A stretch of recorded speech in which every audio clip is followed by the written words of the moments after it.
I think for me, that redirection changed everything because I went home and sometimes you really just have to like sit in it and you have to like feel and experience all of the stuff that's been happening and come to terms with it and process it. And I think if I hadn't done that, my life would be so different right now because it's a year later.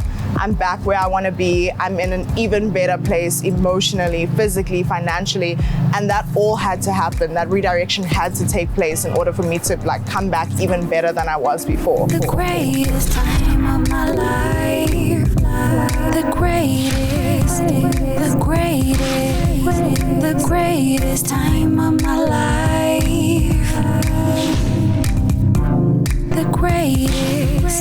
The greatest time of my life.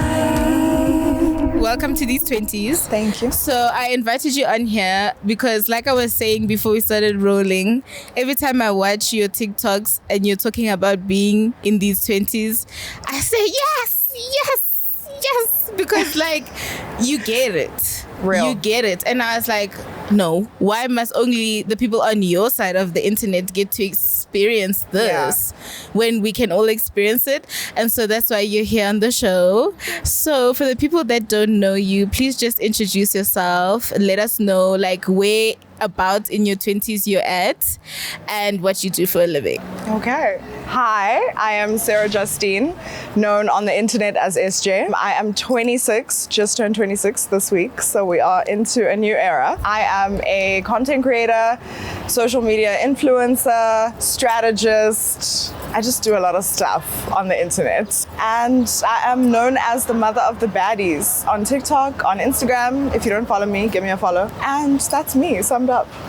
Period. I've been following for a while, so if you're not on it, get on it. Period. Get on it. Please just give us like, obviously I've been following you for a long time. Like I know you as like influencer. I said style icon. I said outfit inspo. I said, oh my God. Oh. Gorgeous. Thank right? you. So I just want you to please share a story of how you got into everything you're doing, from the strategy to influencing. Just let us in on how your journey to being where you are today and what you do. Sure. So we got to take it a little bit back. I finished high school and nobody had money to go to university. It was like, you got to figure out something to do. So I took a gap year. I actually started teaching like music and drama for a little while. My mom is a teacher. And so I kind of just got into the school. I was doing that for a little while, all while like working and saving. Then I ended up getting into drama. So I studied a drama degree. And while I was studying drama, you know, you kind of have to like start building a name for yourself because it's a really tough industry to get into. So I started creating like random content online that I was getting like 2 views on initially. Like no one cared what I had to say. It's like you go on TikTok and it's like 2 views. You were like, I spent 3 hours editing that video, but okay. So that's what I was doing for a really long time. And then I kind of realized that I was creating content, but I wasn't like saying anything. Like I was just talking and I wasn't actually giving people insight into my life. So then I just started talking about like very real struggles of like growing into my new body as I grow up, learning how to navigate like trying to enter the entertainment industry and like no one is actually being nice to you. Like no one's responding to your DMs when you ask for advice. Real. No one, like it's just like, okay, it's fine. So that was my journey initially on Instagram and I started to gain a community and I was like, we're baddies. We should call each other baddies. And that's how I started to grow on Instagram in that sense. And then professionally, once I'd like graduated, I was like, I actually don't think I want to pursue something in drama specifically. And because my social media was picking up, I was like, I can make money from this professionally. So I was an intern in an agency. I started getting into social media and just learning like the more professional side of it. And I feel like that really helped to influence my also like other brand on TikTok and on Instagram, and it just kind of like blew up from there. And then I became a social media manager. I recently got a promotion at work, so that's like a really big thing. So I feel like now I kind of know the ins and outs of like my personal and professional brand on social, and that's helped me to create a more like personal approach to everything I do digitally. So yeah, that's my story. You know, there's something that I relate to that you spoke about is people ignoring your DMs. Oh yeah. Right? And the 2 views. Oh yeah. Did I have a meltdown this week about that? A little. Yeah. A little. Yeah. Naturally. So what I want to ask you is like, how important do you think confidence is in the space that you're in? Because people ignore you. You say, I have a brilliant concept. I have a brilliant idea. They miss. You spend 6 hours making that proposal, right? So how important would you say confidence is in navigating the space, especially because you also said you speak about navigating your new body, right? And from personal experience, I know what comes with that. A lot of trolls of like, maybe just go to the gym. Yeah. I got called Rick Maybe Ross this eat weekend. less. Oh. I said, excuse me. How dare they? Also, Rick Ross is fabulous. So So what I want to know is like, how important is confidence in navigating essentially the spaces that you find yourself in? I mean, I think confidence in general, just like in your approach to life, is so incredibly important, because if you're not backing yourself, no one else is going to do it. At the end of the day, you have to be your biggest fan, and you have to be like, okay, I wake up in the morning, I'm SJ, I am literally the hottest person. I am the best at what I do. I am going to get even better at what I do. So for me, like, having confidence has always been my biggest thing, because nobody else is going to listen to my ideas if I don't believe in them. No one else is going to listen to what I have to say if I don't stand in a room confidently and take up that space. So yeah. Period. So something else that you touched on, right, is the fact that when you finished school, there were no funds to go to varsity. So that's kind of like a redirection. And also that you studied drama, but now you're a social media manager. And congratulations on your promotion. Thanks. Knew it would happen, right? Thank you you. eating it down, so slay. What I want to know is, in what ways has redirection completely changed your life, either personally or professionally? You can say positively or negatively, and like some takeaways that people can get out of those stories. Sure. I think my biggest point of redirection happened last year. So I was working a really, really horrible job. I was stressed. I was just like on the verge of a mental break. And I just decided to quit my job, end my lease, and just move back home. And I think a lot of us who, especially like who don't come from Joburg, we feel like moving back home is like a failure. We're like, oh, like we didn't make it in the big city, like now we have to go home, now it's embarrassing. Everyone was like, oh, you went to Joburg and now you're back. But I think for me, that redirection changed everything, because I went home, and sometimes you really just have to like sit in it, and you have to like feel and experience all of the stuff that's been happening and come to terms with it and process it. And I think if I hadn't done that, my life would be so different right now, because it's a year later, I'm back where I want to be. I'm in an even better place emotionally, physically, financially, and that all had to happen. That redirection had to take place in order for me to like come back even better than I was before. So it was really scary at the time, and I think a lot of us are just so scared of just like calling it, like just being like, you know what, this is not working out anymore. And it takes like a giant leap of faith to just be like, this is it. This time it failed, and we're gonna figure out a different way to do it. We're gonna redirect into something else, and you just have to trust that you're gonna come back better. So, yeah. Period. You.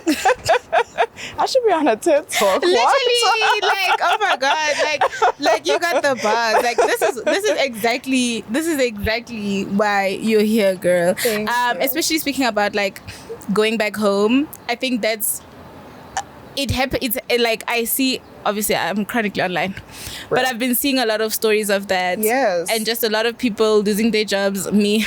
for example. Yeah. There's just a lot of stories of that happening. So it's so refreshing to hear the take of just taking the time to really reset, and it will, you know, turn around for the better. Absolutely. So don't make me cry. When Crying is good. I also have learned that.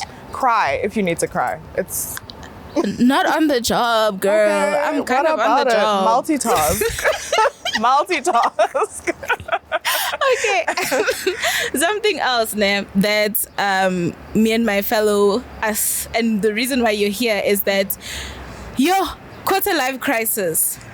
What are we doing? Why are we here? Yeah. What's going on? Yeah. What I want to know is, for anyone who's going through this, like, just share with us, like, how are you going about navigating quarter life crisis? Because I thought it might have been a joke until it was not a joke. Oh, no. You know what I mean? No, it's serious. So how are you navigating it?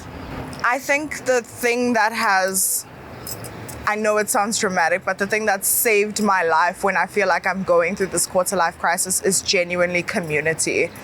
You cannot do anything as like a single entity. Life is all about shared experience. And yes, you have your personal journey that you have to navigate and you have to grow through and go through. But at the end of the day, it's the people that you surround yourself with that are going to get you through like the toughest moments and the happiest moments. You have to have people to celebrate your wins with. You have to have people to talk through your losses with.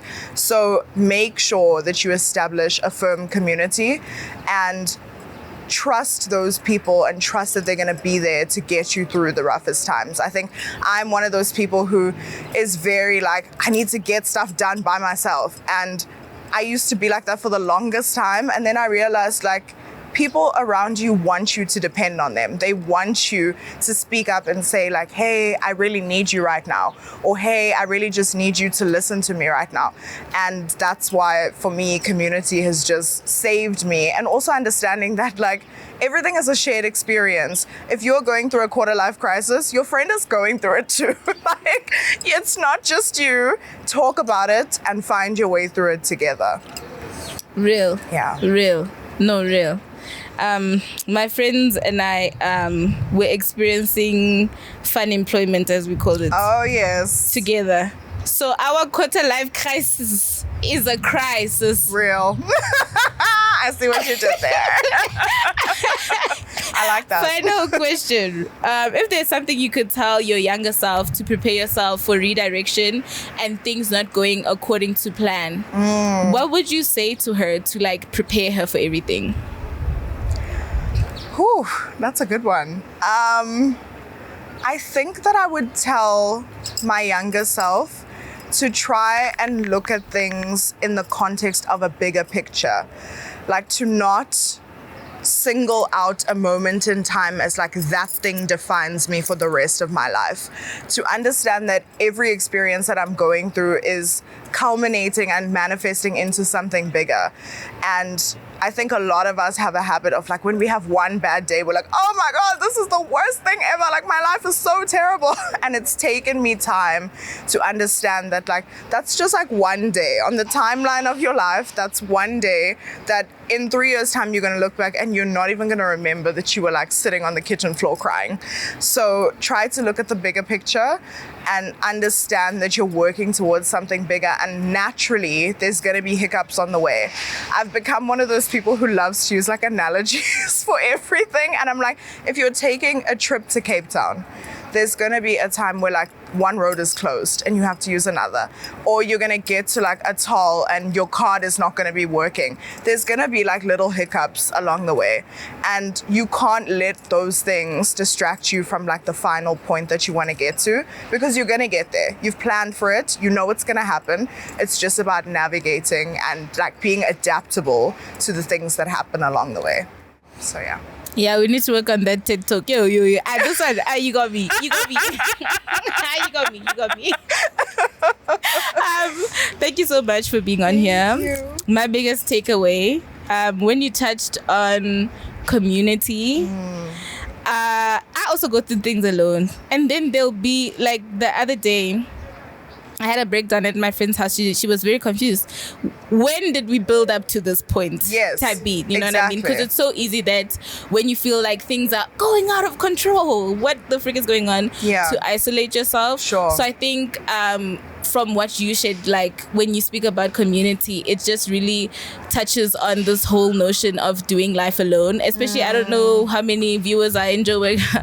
Joburg is very individualistic and not community based. So thank you so much for sharing that. And I hope that people are inspired to go make friends and to be serious. And be kind, because that's how we make friends. Exactly. And this show wouldn't exist without community. Absolutely. Because everything from it actually happening today, from the guests, is possible because of community. So sometimes your dreams is attached to you being able to lean on your community. 100%. Just to add on that. So thank you so much for being on the show. Thank you for having me. I loved it. Thank you. Period. Slay. The greatest time of my life. The greatest time of my life.